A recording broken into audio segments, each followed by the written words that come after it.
सही बच्चों को नमस्कार।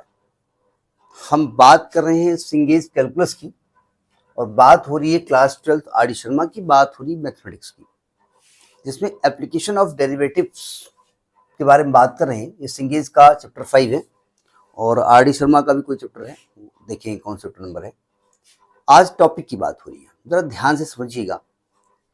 बात हो रही है tangent and normal at a point, यानी किसी पॉइंट पर किसी curve at a point of a curve, at a point of a curve, किसी कर्व पर किसी भी पॉइंट पर आप टेंजेंट खींचना चाहते हैं।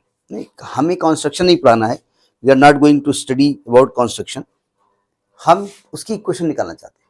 जरा तरीका समझिएगा, कंसेप्ट क्या है।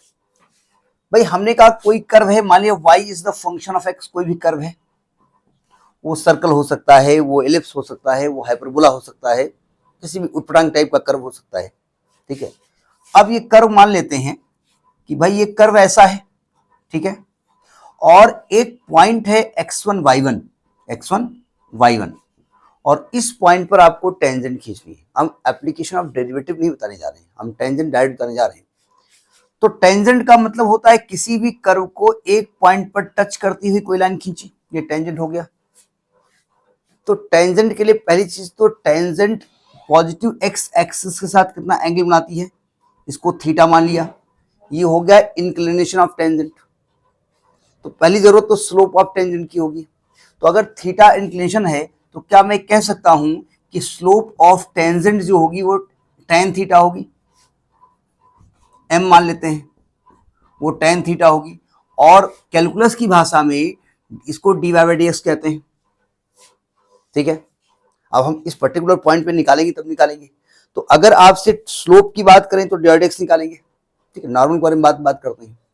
और अगर आप इक्वेशन ऑफ टेंजेंट निकालना चाहते हैं, इक्वेशन ऑफ टेंजेंट एट किस पॉइंट पर, x1 कामा y1 पॉइंट पे, तो कैसे निकालेंगे। But tangent is what, tangent is a line, एक लाइन का इक्वेशन जो एक पॉइंट से पास हो रही है, जिसका स्लोप दिया हुआ है। तो आपने क्लास 10th लेवल पे कोऑर्डिनेट में पढ़ा होगा कि y minus y1 is equal to m x minus x1, ये होता है। तो आपको इस पॉइंट पे निकालना है, तो आप कहेंगे टेंजेंट होगी y minus y1 is equal to m x minus x1। तो आप कहेंगे भैया ये तो कोऑर्डिनेट हो गई, आप तो लिखे हो सिंगेज कैलकुलस, तो कैलकुलस लगा दो।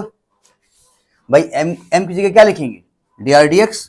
तो y minus y1 is equal to m हो गया dy/dx, किस पॉइंट पर, eight point x1 y1 x minus x1। तो ये हम टेंजेंट का इक्वेशन निकाल सकते हैं।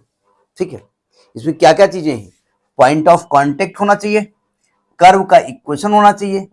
भाई कर्व का इक्वेशन होगा तभी तो उसको डिफरेंशिएट करोगे, डिफरेंशिएट करने पर उस पॉइंट पे उसका स्लोप निकालोगे, तो ये इक्वेशन ऑफ टेंजेंट हो गई। ठीक, अब ये बात ध्यान रखिएगा, इसमें y1 है, x1 है, यानी पॉइंट है, डेरिवेटिव है। तो ऐसा नहीं कि आपसे इक्वेशन ऑफ टेंजेंट ही पूछ लेंगे, आपको स्लोप की कोई कंडीशन दे करके आपसे कुछ और बात, पॉइंट ऑफ कांटेक्ट पूछ सकते हैं। Most probably point of contact पूछा जाता है। तो पॉइंट ऑफ कांटेक्ट में क्या होता है कि एक तो ये पॉइंट कर्व पर है, तो ये पॉइंट इस कर्व को सेटिस्फाई करता है। दूसरी बात, कोई ना कोई कंडीशन दी हुई होती है, जो उस क्वेश्चन में कंडीशन हो। तो इस प्रकार से हम टेंजेंट निकाल लेंगे। ठीक, अब नॉर्मल के बारे में बात कर लेते हैं। नॉर्मल कैसे निकालेंगे, देखो ध्यान से। नॉर्मल का मतलब होता है line perpendicular to the tangent. आप कहेंगे अच्छा ये टेंजेंट है ना, ये line perpendicular to the tangent है, ये line perpendicular to the point of tangent है, क्या नॉर्मल है नॉर्मल। लेकिन यहां पर नॉर्मल का मतलब होता है कि the line perpendicular to the tangent at the point of contact. Tangent का मतलब जिस पॉइंट पर वो लाइन किसी कर्व को टच कर रही है, तो इस पॉइंट पर इस लाइन के परपेंडिकुलर लाइन, ये नॉर्मल होगी। ठीक है, नॉर्मल। और ये जो पॉइंट आपका है x1 y1, ये आपका पॉइंट ऑफ कांटेक्ट है। सबसे पहले आपने क्या निकाला, आपने कहा पहले तो मैंने स्लोप निकाला था टेंजेंट का m, क्या निकाला था, dy/dx, किस पॉइंट पर, eight the point x1 y1। अब नॉर्मल का इक्वेशन निकालने के लिए, नॉर्मल एक पॉइंट से पास हो रही है, हो रहा है, टेंजेंट पास हो रही है तो नॉर्मल पास हो रहा है, अपने हिसाब से लड़के लिखेंगे हो रहा है, लड़की लिखेंगे हो रही है, जो तुम्हारा मन हो।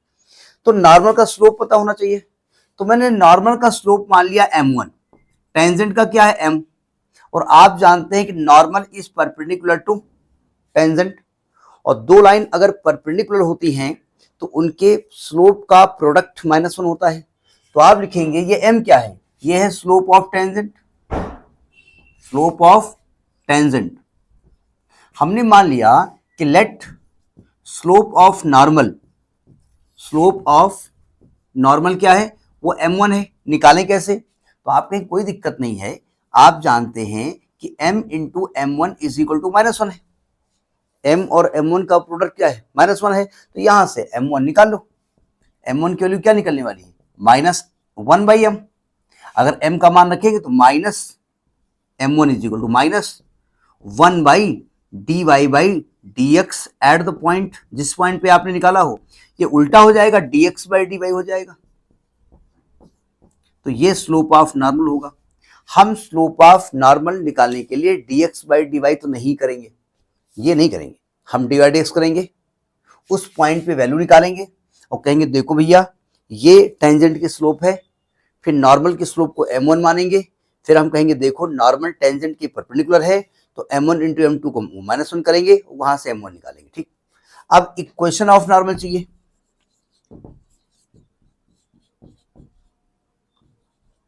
तो नॉर्मल क्या है, नॉर्मल स्ट्रेट लाइन, कैसी है, पासिंग थ्रू दिस पॉइंट, उस स्लोप इज m1, तो equation of line passing through x1 y1 जिसकी स्लोप गिवन है, तो क्या हो जाएगा y minus y1 is equal to m1 x minus x1।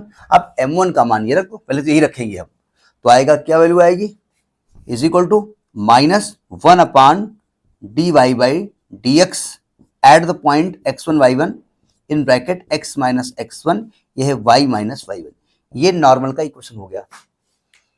अब आप इसको चूंकि रेसिप्रोकल है, इसको ऊपर ले जाएंगे तो ये dx/dy बन जाएगा, सॉरी dy/dx बन जाएगा dx/dy, तो नॉर्मल का ये भी होगा y minus y1 is equal to minus dx/dy at the point x1 y1 x minus x1। एक तो ये इक्वेशन होती है, कहीं कहीं पर उल्टा लिखा होता है, ये जो dy/dx है ना, इसको इधर शिफ्ट कर दो, ये हो जाएगा x minus x1 is equal to minus dy/dx at the point x1 y1 y minus y1। ऐसा लिखते वक्त थोड़ा सा कंफ्यूजन हो जाता है, क्योंकि हमारा जो m है ना, वो m जो है ना इसके साथ नहीं आता है, तो लेकिन नॉर्मल के लिए लिखा जा सकता है। ठीक है, तो कुछ बातें समझ में आ गई, अब कुछ बातें और समझ लेते हैं।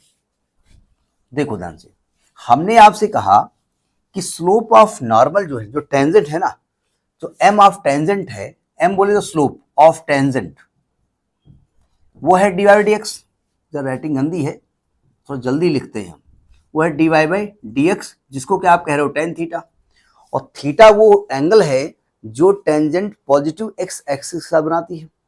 अब पहला केस अगर मान लें कि if tangent is parallel to x axis, tangent is parallel to x axis, तो अगर टेंजेंट x के पैरेलल है तो थीटा की वैल्यू क्या होगी,